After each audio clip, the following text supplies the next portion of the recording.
What is up, everybody, and welcome to FPL WildCats Live.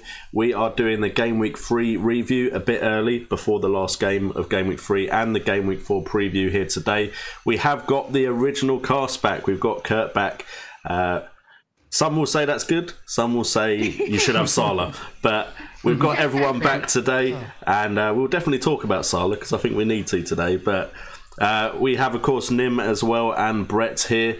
And we are here to answer all your questions. So if FPL content is something you want in your subscription box and you like watching people talk live, 4 of us with different opinions, then do click that subscribe button and the notification bell and check out the links in the description. And I will pass you over to Nim. Hi guys, welcome. I know it's a bit of a bank holiday special. I know we don't usually do during the day, but we were all free, so we thought we'd come at you. Hope you're all well. Hope your game week is going good so far. I think we will start off by having a bit of a roundup of how all of us are doing. So first of all, as he wasn't here last time, I think I'll hand over to a bit of Kurt first. I really don't like that laugh that you just gave there. It could have gone better. 41 points. I know because I looked at the DMs. I'm the lowest of us 4, but I've still got, a grand total of no players coming in to play. So I'm basically stuck on whatever points I've got, just above the average. The game week could have gone a lot better. I doubled up on Chelsea defenders, got Alonso in, which turned out to be a really good transfer. I took a -4 to get Richarlison in, and I ended up taking a -4 to take a -2. So overall, there were some interesting plays. Mane, for the first time, decided not to get any attacking returns. Just the only time I captained him so far. So that's fine. All in all, there were poor performances. Like Richarlison let me down. Aguero didn't score. There was no Mane contribution. There was no Bernardo Silva contribution. Chelsea lost their clean sheet in a game they had about 85% possession in somehow. Man City, they did have a tough game against Wolves, but they lost their clean sheet as well. Mendy, fortunately, got 2 bonus points somehow, so that gave me a bit of a boost. But yeah, it could have gone better, but I think the team is set up quite nicely. I've not done anything with Richarlison yet. I'm waiting for the results of tonight's game and then seeing where I play. But it's been a slow start. I'm just outside the top, or just inside the top 2 million.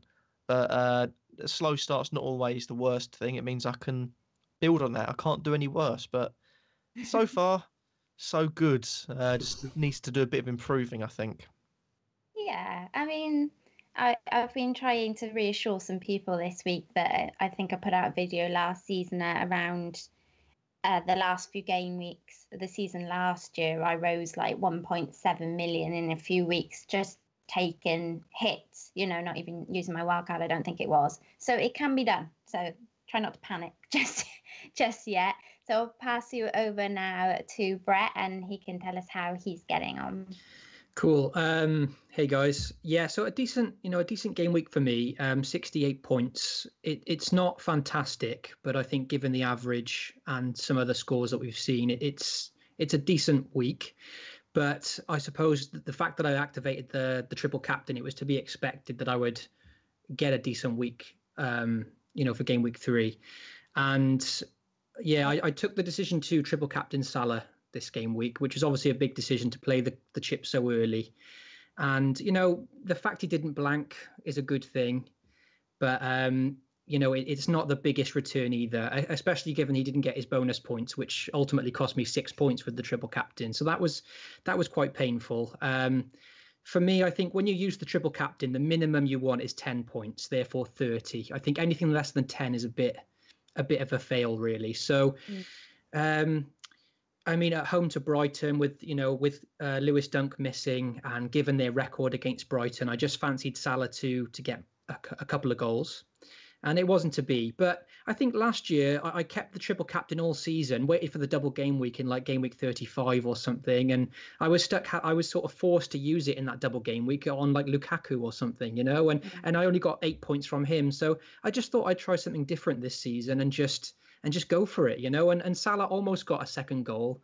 And if he did, we probably would have got all 3 bonus points plus the 5 points for a goal and a much better return. But overall, a decent week. Mitrovic was the biggest star for me. I had a feeling about him from the start of the season. And I took him out for Zaha, the heavily owned Zaha at the beginning of the season. And, there was a bit of a bold move, and it's ended up paying off so far. So that was the positive for my game week, really. Cool. Yeah. And actually, as you were using the triple captainship, we did make you our community clash captain. So we were kind of hoping you would get those bonus points as well. Yeah. Well, I'm not sure that Kurt was, because obviously he doesn't own Salah, but the rest of us were. So, Jay, how are you getting on so far? Okay, so not quite as good as Brett, but I still have my triple captain. I captain Salah as well, so 16 points from Salah, 52 points overall. In a game week like this, I think anything a decent amount above the average is pretty decent, because a lot of people have had low scoring game weeks, so I'm happy with 52. Unfortunately, I was on 52 before Sunday's game, so I've just seen my rank drop from 86,000 to 197,000. But I'm happy. Robertson returning points. We've also got King, who I hadn't transferred out because I didn't want to take a hit. Managed to return me some points as well. Tucson with another assist, another 4 points. He's not exactly setting the world alight, but he's still getting me points. And so I'm very happy. Even Fabianski, despite the fact he conceded so many goals, did return me some decent points, more than Patricio, who only conceded the 1. So I'm very happy with how I've done so far. The Richarlison thing, I think, affected so many people, though. But fortunately, I didn't take a hit for him. So I've got Shaw still to play. If he's playing, he's still got that 75% chance of playing thing over him on the game. So I'm hoping for a clean sheet. I don't think it will happen, but a clean sheet would be very nice, or any sort of points from Shaw would be nice, because I've only got Stevens to come in with 2 points if he doesn't play. Cool. Yeah, like you said, I think we all got pretty hit by that Richarlison red card. Yep. I got 44 points so far, so again above average. I thought I was going to get a red, but apparently it turned out I got a small green arrow. I'm not expecting to still have that green arrow when tonight's games are finished, though. There'll be too many people still around with players, and those couple of points at the moment make a big difference in the OR ranking. So I think I got a bit kind of hounded on Twitter, because I said to people, "Oh, I've used my 2 full transfers this game week, and I've got in Richarlison, and I sold Luiz for Pereira because he was looking quite attacking, the Leicester Pereira in defence." And then I said to everyone, "Sorry, people, about buying Richarlison." And then, of course, as soon as he got the red card, I absolutely got mauled. "It's all your fault." So I'd cursed him, apparently. So sorry about that, but I couldn't have you all getting all these points. What can I say? And just to let you know that Alonso and Mendy are very much on the cards. So just giving you prior warning for that one. But I'm not all bad. I do use my evil for some good, and apparently that works when I do well with choosing captains. So so if you want to avoid who I buy, and if you want to cash in what I'm doing, then get the same captain. But a little bit surprised I had to stick with making those 2 free transfers. I didn't take any hits, although I did consider them. But I stuck with Kenny, and that was a bit of a surprise when he got an assist. So I was quite happy about that, especially since he dropped in price. He is now a yellow. I don't really understand what sort of injury he's meant to have done, because apparently he switched his ankle. What did he do? Swap ankles? I'm not sure. I don't understand what that even means. Unscrewed them mid-game. I've got an ankle/foot injury is what it's down as on Premier Injuries. Potential return 1st of September, so it doesn't look like it's going to be out for long. Right, okay. Maybe miss one game. But yeah, I mean, if he's switching ankles, that would be an issue, I guess. Was that Kearney, did you say? Yeah. Yeah. I think he's in the Scotland squad that McLeish announced, so that shows how serious it is. Oh, good. Well, that's good then. I am looking to ship him soon, though. If I'm honest, he hasn't like set my team alight. But yeah, I'm not sure I'll be keeping hold. The other one that I'm a little bit disappointed with, I guess, is Patrick Van Aanholt. I was really happy with him pre-season and he started well, but there's something going on with that Palace side at the minute. They just feel a bit kind of, you can see them kind of picking on each other a bit, you know, in the park and moaning at each other when they don't make the right passes. And I'm not really sure what's going on there. So it's made me a bit nervous about keeping him now, even though he's got a really good run of games coming up. So that's a kind of one to wait and see. And obviously I'm still sat here and I might be the only one with a Aubameyang. And considering I touted him for the golden boot at the beginning of this season, feeling a little bit silly now. Again, great run of games. Aubameyang is the only reason why I'm considering not wildcarding this week. And having taken some hits already, I want to see how he's going to do in that Cardiff match. I know I said I wanted to see how he would do in the West Ham match, and now I'm giving him the Cardiff match as well. But I do need to see that match because I think a wildcard team is very different for me with Aubameyang in it and without Aubameyang in it, just with the amount of funds that it will free up, obviously, if I do decide to wildcard without him there. So if he manages to do it at Cardiff and starts hitting form, then my wildcard can be formed around possibly keeping him in and then maybe just one or two swaps to get him out if he drops again. But, you know, ultimately, if he does terrible this week, then it's likely just sell and, you know, and get somebody a lot cheaper like Mitrovic, who we had in our World Cup squads, I think, me and Brett, so at the start. So, yeah, cool. Okay, then. Do we have any questions in the chat? Yep, there's one here asking from Notorious Nerd, will any of the Wildcats be triple captaining Aguero for either of his home fixtures against Newcastle or Fulham? Oh. Obviously, I've used mine, so I'll leave that up to you three. It's tempting, isn't it? And I do love Aguero, I have to admit. Apparently, there's not going to be any action over this video of him smoking something naughty. I don't know if you guys have seen this. No. Go on, you can tell us. The Sky Sports Premier League reported this morning that Manchester City are unlikely to take action against striker Sergio Aguero after a video of him smoking shisha, I hope I said that right, was published by a national newspaper. Okay. So, yeah. So, I mean, I can't see why they'd take action. It's legal, isn't it? Shisha, as far as I'm aware.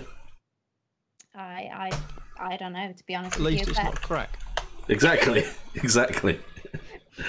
I can't say it's changed my love for him, you know. But I think since the 11-12 season, he's had 11 goals and 2 assists in the Newcastle Etihad fixture, I think that's right. So, yeah, that's a lot, isn't it? It's certainly one to be considering for a triple captainship. Personally, I've said this before and I'll say it again, and that is that I like to keep my chips for later on in case I get hungry. So I can definitely see the advantage to it, but it's not for me. What about you, Kurt? Do you even have Aguero? Yeah, he's got Aguero. Right. Yeah, no, I'm not at the moment because I did just realise after looking back at my team, I thought, what is my? Because I know I didn't have many. I didn't have good captain this week, obviously with Mane, and at the moment, well, game week 1, I picked my captain as Sergio Aguero and he got 2 points. So that wasn't good. Game week 2, I picked my captain as Christian Eriksen, scored 2 points. Mane, captain, 3 points. So do the opposite with me as you do. So until I find out how to pick a captain that scores points, I'm not going to be risking any sort of triple captain pick. And at the moment, my bench is a bit atrocious. I've got Richarlison injured. I've got Luke Shaw potentially injured. I've got Gary Medina who's not playing. So chip wise, I'm going to leave it at the moment because there's a lot of things I need to iron out in my team. Picking the right captain being one of them, so I'm a definite pass. And Jay? I mean, it's always tempting with Aguero in a home fixture against the side that he could have one of his explosive returns against, but I'm doing well enough as it is that I don't feel like it's necessary to use, and I've only got 3 game weeks worth of data to go off of, so for me it's very unlikely. But then again, I thought it was unlikely that I'd captain Aguero in game week 2, so and then I did it anyway, like literally last minute. So it's possible I do it, but I think it's very unlikely. I think also because I've taken some hits, there is a very possible chance of them being midweek games that there still could be injury in my team, and so I think I want to just keep that wild card as the possible chip that I might need to use this game week, just in case, because that -8 could easily turn into a -12 and beyond with midweek games. So for me, that also kind of takes the appeal away, I think, from the triple captain chip, is just to know that obviously if I need to use that wild card, then I haven't used, because once you use a chip, you can't do another one in the same week. So I thought that was worth saying. And so do we have any other questions? Unless Brett wanted to add anything to the Aguero thing. No, just quickly to what you were saying, Nim. So when you're talking about considering the wild card, am I right in saying that it will cancel your -8 if you were to activate it? I think that's important to point out, because I think a lot of people maybe don't realise that. They maybe take a few hits and think maybe it's too late then, and activating the wild card's a bit redundant because they've already made the hits. But if you are already on a -4, a -8, -12, once that happens, you can still activate the wild card and all that previous hits will be removed. So yeah, there's quite a few questions. Calais Johnson, sorry if I'm pronouncing that incorrectly, wants to know, is Demarai Gray possibly a good replacement for Richarlison? And there's quite a lot of chat about replacements for Richarlison in general, so maybe we should just discuss possible replacements. Just discuss. Yeah, I mean, I haven't looked at Gray, so I let one of the other lads pick up on him. For me, I've already done my swap, a bit risky, but I seen that Walcott was going to rise on, was it Saturday night? So I got him in straight away and transferred out Richarlison, even though I could have waited on a hit for Richarlison. So I could have gone down the 0.1 and it wouldn't have affected anything because I only bought him earlier on in the week. So I've already dreamt and I've gone to Walcott, only because I was strongly considering Walcott before I got Richarlison anyway. So if I couldn't have got Richarlison into my team without seriously damaging it because of the price rises, then I was going to put Walcott there anyway, because same team, same fixtures, a lot of the reasons why we put Richarlison in the first place, and Walcott seems to be doing really well, So that's why I was considering it. But then I think I got really quite nervous about the Richarlison ownership and panicked instead of sticking to my game plan and going with, say, a Walcott and thinking, well, I can do that with one transfer and not even have to touch Louise if I don't want to. And then Louise could have become somebody else this game week. I panicked on the ownership and got in got on Richarlison, but now he's Walcott for me. I will leave it over to the lads what they think about Demarai Gray. So does anyone know any info that might be helpful? Probably best way to do it. You've only got to look at his sort of recent history in the Premier League. Granted, he's a young player, he's still growing, could still have a breakout season. Nothing in his recent sort of couple of years sort of hints at the fact that he's going to take the world by storm. It's his first goal this season. He got 3 goals and 3 assists last season. I think the season before that, he only got 1 with, I think, 5 assists, something like that. So he's an interesting option. And now that Morris is gone, there is that space for someone to cut inside on the right, let's say. But I think at the moment there's too much sort of unknown about him. Can he take over the Mahrez role? Is he consistent enough? The points returns. It's just, Vardy out as well. You lose that sort of out ball. You lose your number one striker as well. That's most of your assists potentially gone. So I'd say hold off on Damari Gray. It's definitely a differential, but it's a risky differential. If it comes off, will be very, very good, but more than likely will not, I'd say, in my eyes. Yeah, next game's against Liverpool as well. So I wouldn't bring someone in with their next game against Liverpool with the way they're currently playing, the way their defence is. So, I mean, for me, if I'm replacing someone that I had initially because of good fixtures and form, I'll be looking at sides that have good fixtures to cover that if I'm planning on bringing Richarlison back in or not. And to me, you're still looking at Everton with good fixtures for the next two. It is Arsenal in game week 6, but Richarlison's out for 2 game weeks, so you can go to Walcott. You've got Palace with decent opponents, Southampton, Huddersfield in the next 2. You've got Wolves, have West Ham and Burnley. You've got Southampton, Crystal Palace and Brighton Hove Albion, West Ham, Wolves and Everton, and then Brighton as well. So I'll be looking at players from those sides. No one really stands out to me, which is why I just made the switch over to Walcott, because I thought I went with Everton initially because of those fixtures. So I'm just going to stick with Everton, because I don't think there's any team there where I'm looking at a midfielder in any of those sides and thinking I have to have that player in that is the same price as Richarlison. Yeah, I think for most people, it is the question of Walcott or Pedro, isn't it? Because both teams have 2 back-to-back home games now, Chelsea and Everton. Very, very favourable home games. Walcott's playing Huddersfield next, and we've seen how Huddersfield have started, and they haven't really impressed. So for me, he's the more guaranteed to start and the more sure to not get subbed early. So I would go Walcott over Pedro for that reason. Yeah.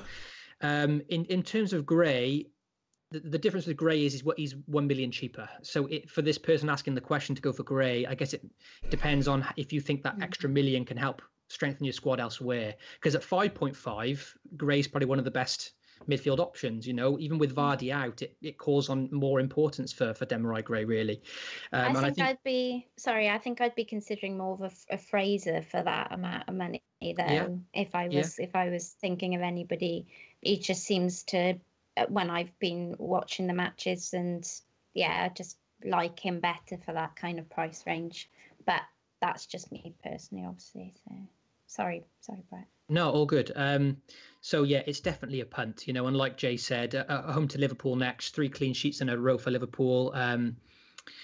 If you're going away from the 6.5, then he's an option that would be a punt. But you've got the likes of Maddison, Pedro, Walcott to pick from, which are probably more likely, granted for $1 million extra, to deliver more points, I would say. So maybe hold off for this game and see how he does against Liverpool.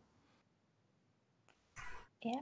Cool. I have one here that came in on Twitter, and Nick_FPL asked, Hazard or Aubameyang? Does anyone want to answer this one? I mean, for me, Hazard. Go on, Jay. For me, it has to be Hazard. Right now, I have mentioned before that stats are important, of course, and Aubameyang is getting the chances. But also just watching both of them play, Hazard just seems very pivotal. Even when he's come on as a substitute, he makes something happen. And that's 3 games in a row where he's made something happen, and Aubameyang hasn't, unfortunately. So I know Aubameyang's getting the chances, but I just wouldn't risk it, really. I'd just stick with the player that's getting the points at the moment. I know Aubameyang has the fixtures, of course, but he just kind of looks a bit out of sorts compared to how he ended last season. He could definitely turn up in the next couple of game weeks and score a lot of goals. But for me right now, Hazard looks the better bet.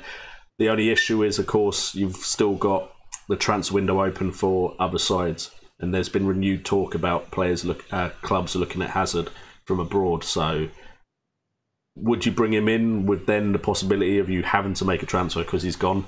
But I don't know how likely that is. But for me right now, Hazard is the better player to be in your side. Kurt, do you agree? Yeah, I think considering the sort of the hoo-ha when we first started, and it's like, will he stay? Won't he stay? Will he stay or won't he stay? It turns out to be an all right transfer, and I think just looking back at his history now, ignoring the 15-16 season where he scored 5 goals, 4 assists, just got 11 bonus points. He always seems to be in with the bonus points. He's always in with the play, because I think even now, going to 4-3-3, the way that Chelsea have played, if you watch them and watch the highlights and watch the games in general, the defence seems to shift across with Azpilicueta going back into that sort of right centre-back role with Conte's years. Alonso's always bombing forward, as we've all found out with his torrential downpour of assists and goals so far. And Hazard, with him always being forward, that almost allows Hazard to be in the centre doing anything. And he's had seasons where he's got 3 seasons in the Premier League, he's got 20 plus bonus points. 16-17 was 33, 14-15 was 42. Unlike Salah, who takes a lot of shots, he's involved, he's passing, he's making things happen. He's always going to be in the bonus points. He got 1 yesterday, and he only scored a penalty. So that's coming from, Marcus Alonso as well, getting 2 assists. He's bound to get 2.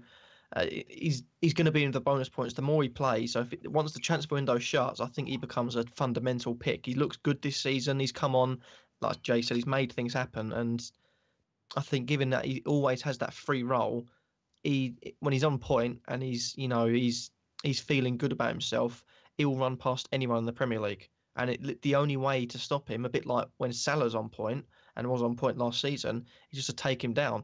That's why they're some of the most fouled players in the Premier League, because once they start, they can't stop. So I think they have a low centre of gravity as well. Oh yeah, so they're always like ducking and so it's easy to kind of.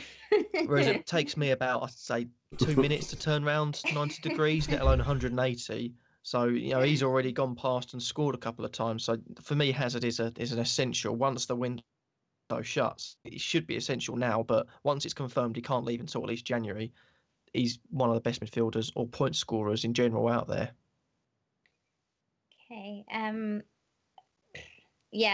think I would always say, if you're thinking on transferring now, for me, always go with the players that are in form. If you're over Aubameyang and you're over Hazard, just personally, I'd probably be going for Hazard.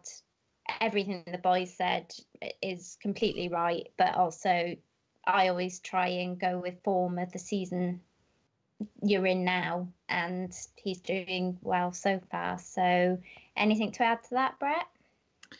Yeah, I'd have to agree. At the moment, of course, we're going to sway towards Hazard because he started the much better, and Aubameyang hasn't. Both will come good. Aubameyang will come good as well, I'm sure.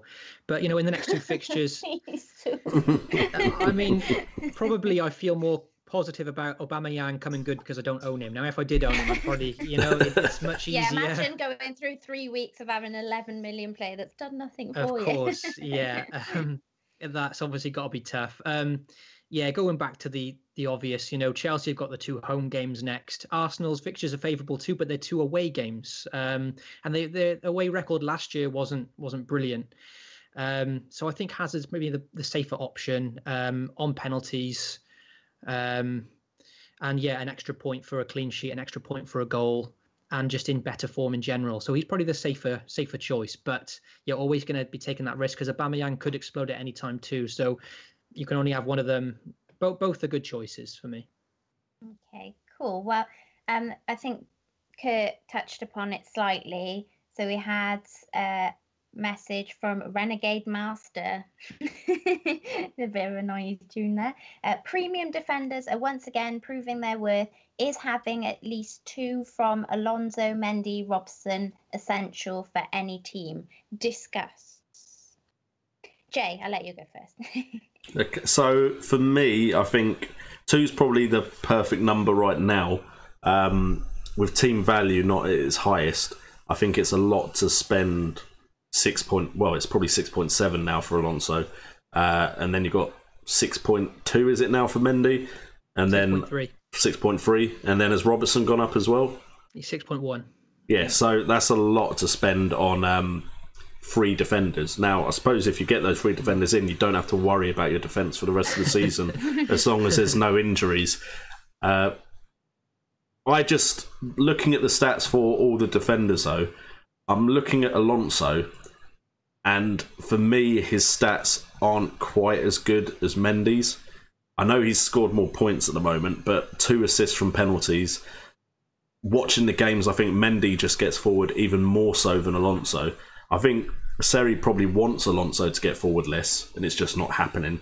Whereas I think Mendy's just going to always be that kind of driving force down the left, and Pep said Mendy brings that width that he felt the side was lacking in a sense, so I think Mendy's quite safe in that City side.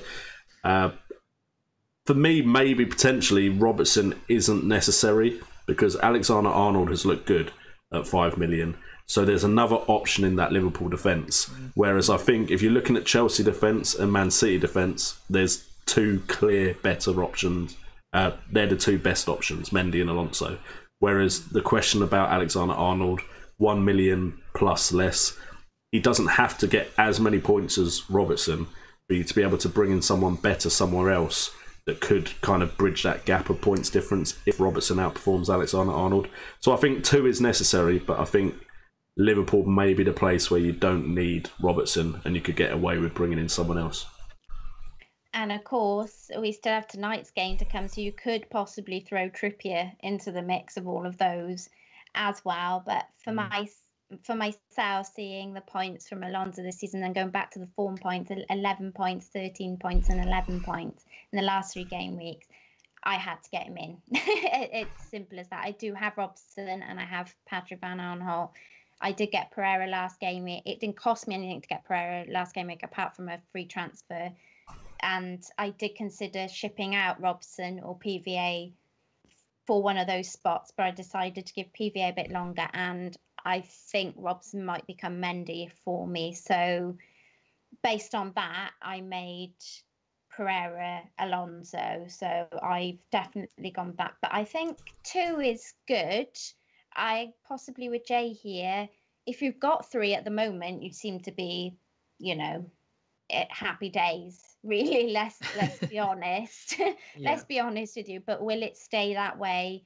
Also, that's a lot of money tied up if your defender then concedes and doesn't get any attacking point.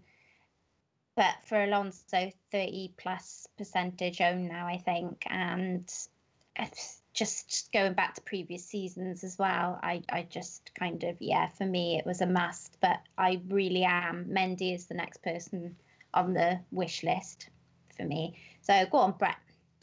You look as if you're raring there.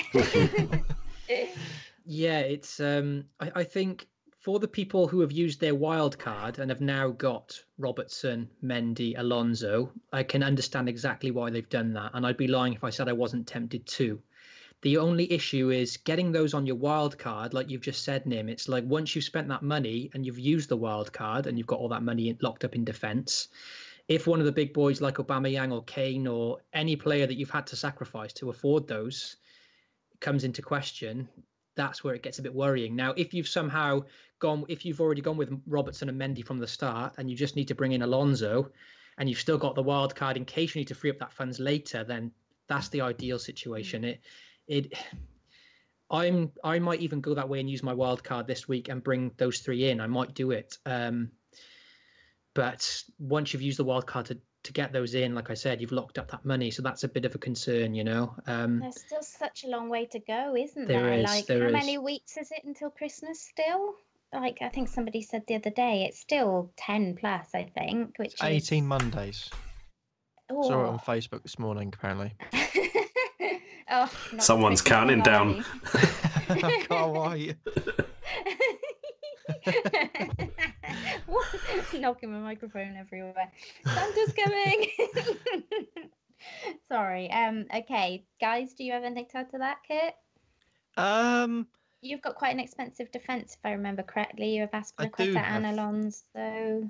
My cheapest defenders are Trent AA and Shaw. I've got Alonso in. I brought him in for -8. I had Aspilicueta from the start. I brought Mendy in as well. My worry at the moment with Alexander-Arnold is that that's three clean sheets, but the difference between Robertson and Alexander-Arnold, Robertson has picked up bonus point in all 3 games as well as getting an assist. Yeah. Alexander-Arnold so far has picked up a yellow card in each of his 3 games.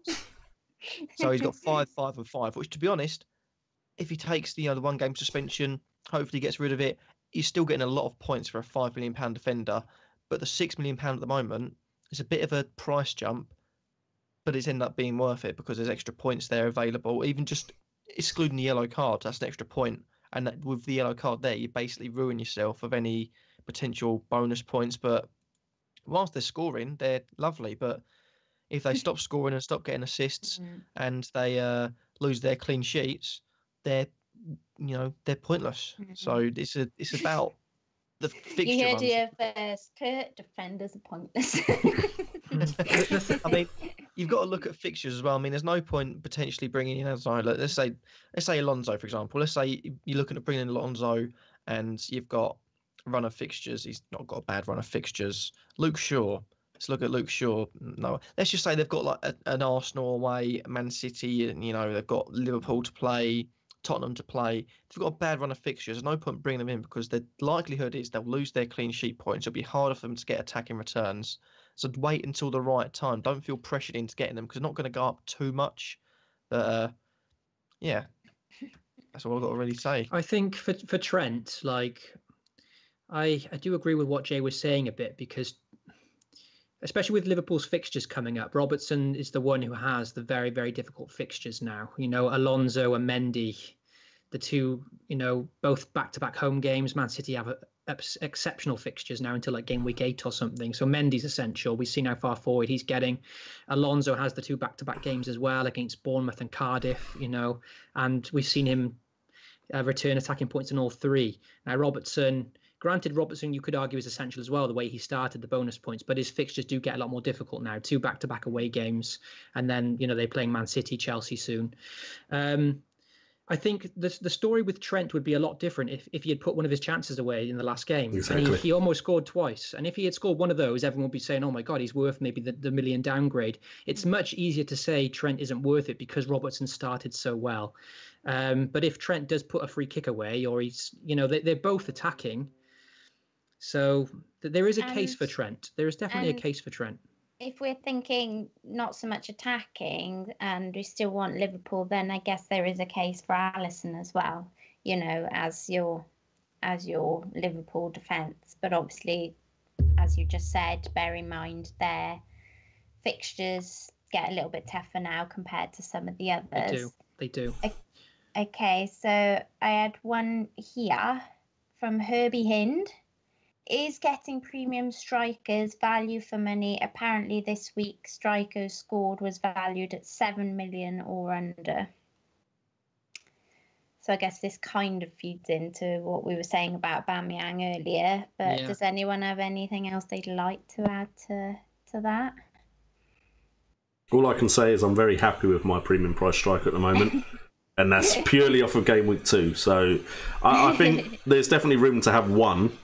I think the way last season went and this season, I think a lot of times the teams were built up before around one premium price striker and then someone around the 9 million, 9.5, and then maybe either a bench option or a cheap striker that was in form. You had players like Vardy when Leicester won the league, who was very cheap and on form.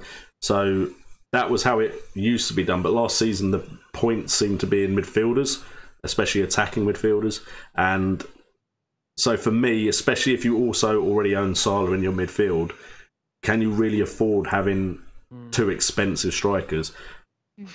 I think there's definitely value right now in the midfielders and the defenders, especially as far as some of these defenders are getting forward. They're playing in sometimes in the same... I think Alonso, or I'm not 100%, I think it was Alonso who had penalty area touches similar to the likes of Callum Wilson. It may have been one of the other attacking defenders, though. So they're getting the same amount of touches in the penalty box as some strikers are. So, yeah, I think maybe only one is necessary at the moment until we see more from some of the other premium options. But, of course, Kane could probably go and score a hat-trick tonight, and then I'll completely change my mind tomorrow. But, yeah, at the moment, I think you only really need one premium price striker. And for me, that's Aguero.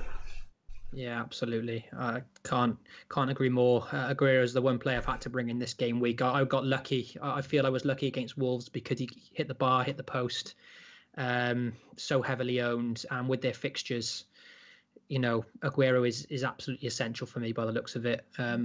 Doesn't seem to be too much in trouble at this stage of the season. At the start, there isn't the likes of the Champions League and stuff, so there's less reason to rotate. And with Aguero in this form, he is the one essential premium player, striker. And like Jay said, there's always that middle ground with the £9 million kind of pound striker, and we've got two really, Firmino and Vardy. Vardy got the red card, and Firmino hasn't really delivered. So then it's the big jump down to the 7 million bracket.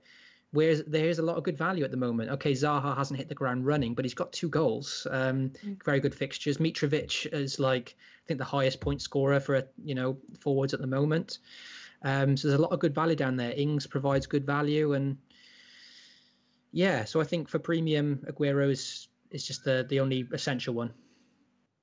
Okay, I just got some breaking news. Apparently, Sonny is still on target for the Asian Games gold medal that would earn him a reprieve from military service. That's good. That's good news. So he the more his price goes down, the better. He's that one way in. Terrible. Sell him if you earn him. He's that one very affordable Spurs option that we know can score goals. And at 8.3 or something now. Yeah, he'll be a very good option, especially Spurs' fixtures might start to ease up as he gets back as well. So definitely one I've got my eye on when he returns. Cool. Okay, do we have any questions in the chat? There's one guy who keeps asking the question over and over and over. He really wants this question to be answered. I think he's asked it about 6 times now. Oh, bless him. It comes from Buster Barnes. He wants to know... This is quite a good one for Kurt, actually. He wants to know, is getting rid of Salah for Hazard and hoping that Mane can equal him, is that too risky? No risk at all. Absolutely. There we go. That's what I want to hear. Oh, my blood's boiling again. Oh, I miss this feeling. No, well, at the end of the day, he's scoring points. I mean, I've joked about Salah a lot, and I've joked about the fact he won't do very well. My main problem with him is that 13 million is a lot for someone that potentially isn't going to score the amount of points that he willed last season. Now, last season is a very good season, but I'm very much of a mindset it's a fluke. Whereas Hazard, barring his one season, like I said, 20 plus bonus points, 30 plus bonus points, 40 plus bonus points, he's always in the thick of it. And especially at the moment, he's barely had any playing time, 2 assists and 1 goal. So I think you're chopping off a couple of million to get Hazard. Salah is still a good option. Don't get me, it's not as if you have to get rid of Salah or your rank's going to depend on it. He's still scoring points. But I do think if you can chop that extra few million off, you can get Hazard. If you already got Mane, you can potentially bolster up another position, get a few premium defenders in. All of a sudden, I think you're picking up more points than you would with just Salah in your team. So it's a risk in its own way, as it's not a risk, because he's going to score, and you know he's going to score, and you know he's going to get assists because he's always there. He's basically a second striker alongside, third striker, I suppose, alongside Mane and Firmino. They're always there. They're always running around, being a nuisance. Whereas Hazard, we yet to see too much of him in terms of full appearances, but he's come on, he's made an impact. So the two of them, I think, both look good. Shock horror, I would say get rid of Salah and get Hazard in. But at the end of the day, I think both options are going to get you points. So, yeah. Okay. Salah 2018. Just to quickly add to it, I think the guy asks, is it too risky? And there's no getting around. It's a risk, Buster. That it's 100% a risk, but if you can use that money effectively elsewhere, and Hazard has some very good fixtures. I can see your thinking, so it would definitely be a risk, but it could be one that pays off. The one thing I did see, can't remember who made the point now on Twitter, but given Liverpool's tough fixtures, he made a point that Liverpool do step up their game against the big teams. So it's kind of like you look at Liverpool's big difficult fixtures, but actually they play out of their skin when they're playing the big teams. So that's one reason to keep Salah for me. So it's weighing up your own mind. It's definitely a risk. There's no doubt about it, but it could be one that pays off. The reason I went a bit quiet was because I remembered something I seen on Connect's blog, FPL Connect's blog, about in the presser article that Klopp said, and he said Sadio is it's about Sadio Mane, but it touches on his formation. Sadio is a very consistent player for us. His work rate is great. We have a very strange 4-5-1 formation with Sadio as a midfielder, Bobby being a midfielder, more or less, and Mo being a striker, even though he plays in a little different position. So that's what Klopp said on it himself. I'll be honest, I have noticed that during games that, to me, it was a slight worry to me, to be fair, at first. And I think a lot of people were saying Salah's not in form, even though he was returning points. I think it's because he looks so stationary compared to what I remember last season. He is the one that's most furthest forward, very central, kind of waiting for the ball to come to him before he does something, which isn't the Salah I remember from last year. But the underlying stats are still suggesting he's going to get the same amount of chances that he got last season. 16 attempts on goal, 11 from inside the box, 6 on target, 4 big chances. All of those stats are top for any midfielder in the game right now. The plus side for Hazard, though, is he's had a lot less minutes, and he's still matching the likes of Mkhitaryan, Mane, Pedro. He's only 1 attempt lower than. So with a lot less time played, Hazard is still one of the best midfield options that you can look at right now. So once he's playing 90 minutes every game, and he did the 90 minutes last game, there is the potential that he could be just as important to someone's season as Mohamed Salah. I think another thing, just to add it on quickly, is one thing that I noticed from just a couple of times. You look at the Chelsea-Arsenal game, I believe it was, and you look at the, I can't remember what game it was, but Salah went through on goal in one of the games. I think it might have been last season. It might not even happen. I'm pretty sure it was a recent game. So end of last season. Kurt making stuff up to back himself up. You look at, or at least Salah's intent this season. If you look at Salah's intent, it's always when he gets the ball, his head is up and he's looking for the goal. Whereas I think Hazard, he ran through, and it was the Arsenal game. I remember watching it after football down the pub. Gone through on goal, and it's 2-on-1, and he can either try and go past defender and score, or he's got Giroud to his left, and he ends up going to Giroud. Whereas Salah is always, no matter what, you've seen it, if you look at Salah's highlights from the first 3 games this season, once he gets the ball, his head is up and he's looking to shoot. I mean, that, obviously, the bonus points, I mean, I'm probably going to ruin my chances to go on official FPL, is flawed from head to toe. I do feel for Salah owners, because I don't think having a shot should be punished as such, because that shot could result in a corner. Boom, corner comes in, it's a goal. There's so much that could happen from that one shot. Shots off target potentially, yeah, but shots on target, you never know. And with Salah, he takes so many shots that ruins his bonus points. Whereas if he would get his head up, look for the passes that Hazard does, he would open himself up to bonus points, and that's where I think Hazard has a bit of an edge on him so far this season. Yeah, I think so. Just sorry, Nim, I thought you were going to speak there. No. Cool.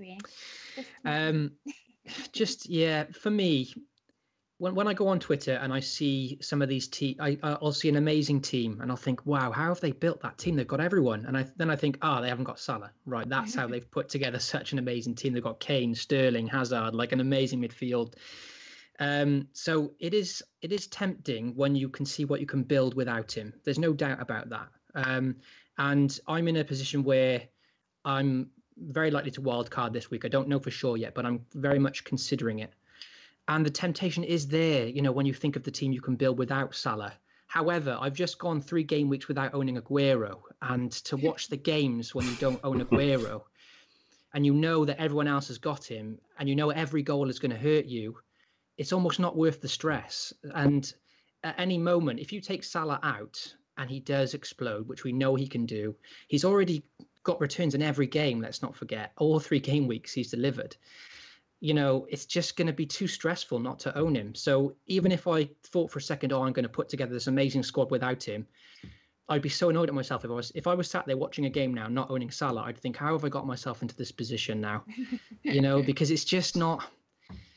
So I think on that basis, consistency, isn't it? It That's is. what you pay for with Salah, is It is. consistency. And I have seen, just on the flip side, the people who have squeezed Mane in that team with Salah, and suddenly that those teams are doing really quite, not so much this week obviously because Mane didn't return, but previous weeks have actually really done quite well, because it's that thing like we went last season with City, isn't it, that if they're shared out, they're generally shared out between certain people. So if you have both of those, so that's all I would say on that. But Hazard versus Salah for me, just personally, because I've been trolled a lot by Hazard, I'd go Salah. So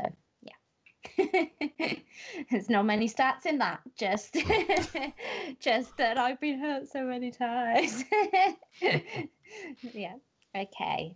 Do we have another question? Then we look to wrap things up. Yeah, just quickly, someone in the chat says they're currently sitting 3,178 in the world. Wow, so good well job, done. Max. That's an amazing done, effort Max. so far. And he said he's using his wild card now, so an attacking move, being that that high up and using it. So fair play to him. Proactive rather than reactive. Absolutely. There was a question earlier from Waleed. He wants to know our thoughts on Lacazette. Okay, Jay? I mean, I was very high on him after pre-season because he had a decent pre-season, but it seems quite clear that unless Aubameyang keeps performing the way he is, that Aubameyang is the favoured option. If they're both playing, then Aubameyang does get moved out wide, but then Welbeck has suddenly turned up. I thought Welbeck would be a non-issue all season, and he got some game time. So for me, Lacazette isn't really someone that I would take a risk on. I'm definitely waiting for him to get a chance and hopefully perform so I could bring him in, because he is at a decent price. But right now, to be honest, the whole Arsenal side isn't anyone there that I'm looking at, because I think defensively, while their defence did get returns, I didn't like how advanced the fullbacks were getting and didn't seem to be prepared or used to the role enough to get back and also do their defensive duties. And Mkhitaryan against West Ham seemed to get the assist before the assist, and then Aubameyang just can't seem to get the ball in the back of the net for the first 3 game weeks. So right now, no one really is standing out. If I was going to look at the fixtures, I'd probably go towards Chelsea for a Chelsea option than I would go to Arsenal. Sorry, Arsenal fans. Yeah, the Mkhitaryan blows very hot and cold for me. If you know you've got somebody a bit more kind of consistent at the moment for that price, I'd probably go there until you know Mkhitaryan is returning consistently. But if it's a punt, then stick there. That wasn't the question, it was Lacazette. So yeah, for me, avoid. I would just avoid Arsenal at the moment. Just avoid. I don't mean that as a bitter Arsenal fan. It's just when I watch us, there aren't many assets I can see that I could say to you confidently, get that player. He's promising, except maybe Guendouzi, but even he got subbed at like 55 minutes in the last match. So I was like, no, there goes my 4.5 option. But yeah, exactly. It's just Lacazette. I think it's too much money and too much risk, personally. Yeah. Earlier, I mentioned about when we were talking about the premium strikers and the budget strikers, and I actually said about the mid-price, the sort of 9 million mark, and I mentioned Firmino and Vardy. And to be fair, I did forget Lacazette and even Morata at that price. They're the kind of in-betweeners, aren't they, at that range? But yeah, even they haven't given us enough to select them, really. So here's a question for you guys. Assuming this guy has got 9.5 million to spend on a striker, that's why he's considering Lacazette. Would you go for Morata given these nice fixtures coming up? I don't think I would, if I'm honest. I think just go cheaper and keep the money for something else. Just at the minute, I think that, I mean, he could easily score a couple in the next match, but he hasn't really given us anything to say that he's going to do that much. Yeah, that's the issue with both, isn't it? They haven't given us they all seem a bit like a a long shot, don't they? Too much of a long shot. What do you think, Kurt? As someone who has Morata in his draft team, he's an interesting option. He is very sort of. Yes, I'd say draft. FPL wise. How that's going. Don't look at draft. Don't look at draft. No, honestly, let's He not. was like, "Oh, let's have a look at the draft," knowing full well she's about 500 points in front of everyone else. All because of Salah, and it was fixed that you got first pick. Oh, It's not because of Salah. It's because of Aguero, actually. I've got the Vardy red card and the Kevin De Bruyne injury in my team, so. Oh no. Aubameyang as well. He's hasn't delivered, so yeah. No, Morata is a. We can have a look at that before the end of the stream. I think it'd be fun. I'd have looked at mine. I'm quite surprised at mine, but Morata, given the chance, I think he can score. I mean, he looked very good against Arsenal, arguably the toughest fixture of Chelsea's season so far. He scored a goal a couple of times where Czech made some good saves to stop him. I haven't seen much of Chelsea's other games, but you don't really see much of him in those games. That's the worrying thing. It's like, whereas you look at Aguero not scoring this week, he hit the post, he had a good chance saved. He's always in the thick of the action. You think Aubameyang is in the thick of the action. All other premium strikers, you think Firmino got the assist this week and he's always in the thick of the action. Morata, whenever Chelsea's attacks come forward and you think that's a good chance or that's a goal, he never seems to be there. You never seem to see him on the ball. You never hear his name in commentary.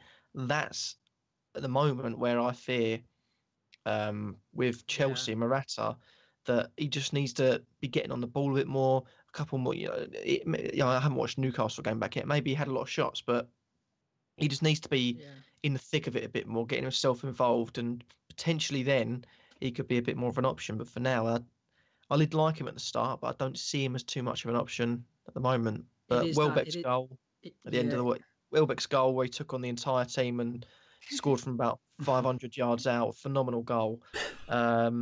No, Morata's, I think your best bet is to probably go cheaper, save the money.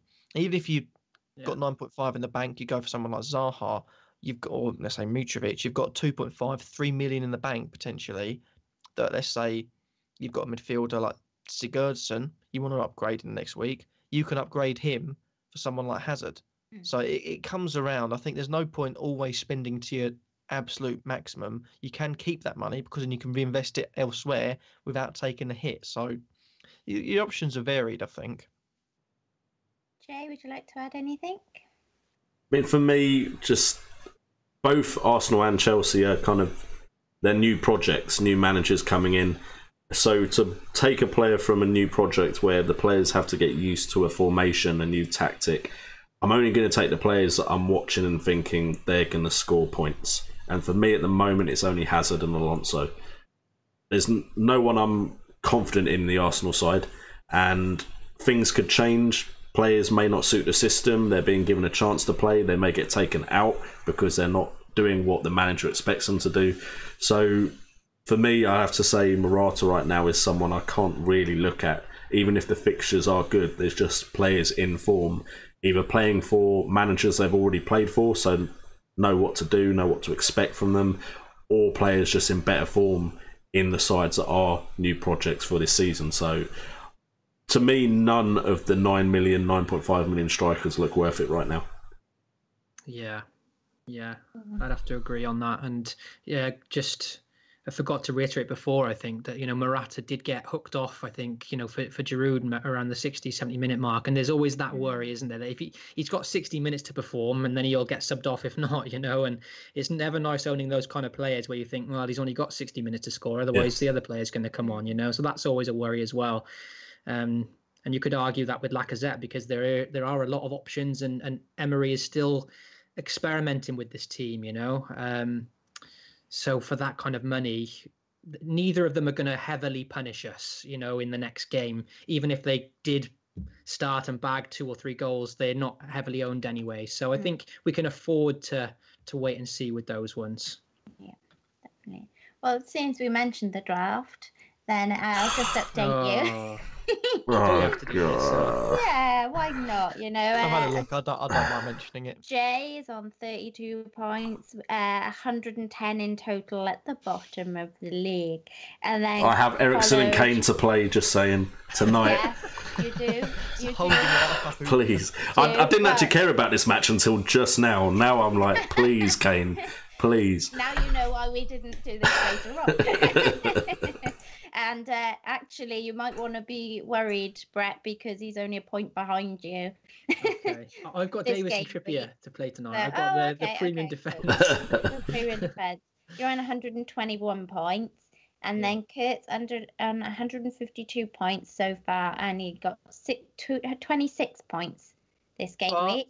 I have De Gea, Vertonghen, Ali, and Pogba all to play. Oh, okay. Wow, okay. Do I have anyone left? I'm on 39 points. I'm at the top with 190 in total. I had Richarlison, so I'm now going to have to play probably Jesus in his place along with Aguero. So Not going to transfer him out. In a draft, so you lot can nick him. No way. I have Transfer out Salah. Lukaku. I'm not transferring out. Go away. Leave me alone. Don't bring it on me. I have Lukaku left to play. I did have Shaw, but I left him last on the bench, so I don't know whether. Yeah, that's probably not going to happen. Looking at it, so yeah, not bad. I wish Ramsey and Sterling would do something a little better for me. I'm only leading right now because of Tarkowski, Alonso. Salah and Aguero, they're pretty much holding. Oh, I have Hazard as well, which actually I have to thank. You have Salah and Aguero. To think we And all Hazard. laughed at you And when Hazard. you force yourself into They all Hazard. forced me into Hazard. Now I'm thankful for it. So if I win, it's a win for the people. Oh, here we go. Here we go. Because they made me have Hazard. But if he gets sold, it was all their fault. You still have Lukaku to play, Nim. Yeah, still got Lukaku, and I said Shaw last on the bench, so he's probably not. Lukaku or Blankaku? Hopefully Blankaku. We need to catch up. How much is he owned? How much is he owned in general FPL? Because he's another one nobody's really considering. I don't know. True, yeah, maybe you're like 10% or 8% or something. I'm not too sure. I think many people are really looking at Man United right now, especially after their game against Brighton. 7.6%. I think after the Spurs, they've got away against Burnley, away against Watford. They are better games, but they're not exactly easy. I don't know. games, Burnley look like they might be there for the taking with the Europa League. Defensively, they've not been as good as we'd expect them to be, Burnley. No, I think that's a trick that some people have maybe missed, and I think that's why I really fancied Mitrovic to do well this game, and I put him in my point predictor because, Burnley are playing on Thursday nights. They were away to Greece on Thursday, and then they've got to play on Sunday in London, away in London. So, yeah, we all knew the Burnley of last year very organised, but because of this very tiring European campaign. If teams are playing Burnley, I'm kind of looking at that as a potential opportunity for points, Yeah. Cool. Before we wrap up, just say we do have a new leader of our league. I hate Harry Kane. That's not me personally. That is the name. I hate Harry Kane. On to the leader. Yeah. Gary Britton is on 263 points. Wow. Wow. And, You'll definitely hate Harry Kane tonight if he bags. He won't be top anymore if he bags a How hat funny trick. would it be if he actually owns him? No, he doesn't. Mind games. His team is Edison, Robertson, Mendy, Tompkins. So you'll have Steve Cook coming in, Mkhitaryan, Mane, Salah, Richarlison, Zaha, Aguero, and Mitrovic. So yeah, all the. I'd like that team. Ones. But at the moment, he's on to get to choose which charity of choice he would like our hard-earned cash to go to. So he needs to just stay ahead now. Well, I was going to say, but, I was going to, spare your blushes on air. But I'm going to put it out there now. Oops. Cool. Cool. And on that note, we'll wrap up. So I'll pass you over to Jay to do that. Jay, just quickly before you do, sorry to interrupt. No very worries. quickly. Just a few guys in the comments. Ricardo says you four are incredibly giving of your time. Thanks for the live entertainment about FPL talk. He really appreciates it. So thank you, Ricardo. Thanks for watching. Really appreciate it. And Patrick says he's ranked 35k at the moment, and he's got Salah, Mane, Aguero, and Aubameyang. So a lot of the big hitters there. So good job, Patrick. Keep it up. It can be done. It can. And yeah, thanks for all the support, guys, in the chat. And make sure to drop a like on the video and get subscribed as well. Yeah. Thank you. Well, Brett took away about half of what I was about to say. But yeah, thank you guys so much for joining the stream. Like Brett said, subscribe, like the video, hit the notification bell. There's also links in the description for various other things, as well as the league code for our league. If you want to join, you can still join. You'll be a bit far behind if you didn't start playing from game week 1, but you can join with your points if you did start from game week 1. League code is in the description. And that is it for us. So thank you guys so much, and we'll catch you on the next stream.